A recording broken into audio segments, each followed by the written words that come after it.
V živalskem vrtu je bilo danes vse v znamenju sibirskih tigrov, ki so jo prvič postavili na ogled. Pritegnila sta množico obiskovalcev. Tigra. Zdrava tigra. Tudi, ker so tigri. Novih dveh živali so se razveselili predvsem najmlajši. Zato, ker so tigri zelo lepe živali. Obiskovalci so bili predvsem navdušeni nad ogromnim zunanjim prostorom, kjer bosta tigra živela skoraj kot v divjini. Super, ker tiger rabi veliko okolje, ne pa tako majhen inkubator.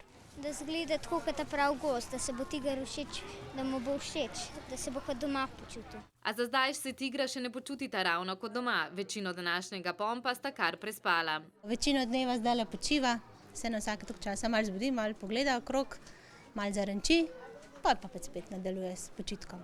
Glamurozna tigra si prišel ogledati tudi ljubljanski župan. Tole, kar je danes predstavljeno, nas postavlja spet v evropski visoki razred. Jaz sem najbolj zadovoljen, ko vidim toliko otrok, starih staršev, ko so prišli pogledati. A ne samo pogledati, vsi so z nestrpnostjo pričakovali razglasitev njunih imen. Vita je, pa res je Vita. In tigra? Vito in res je Vito. Torej, Vita in Vito. Prvi odzivi na njuni imeni pa pričakovani. Sta čisto v redu.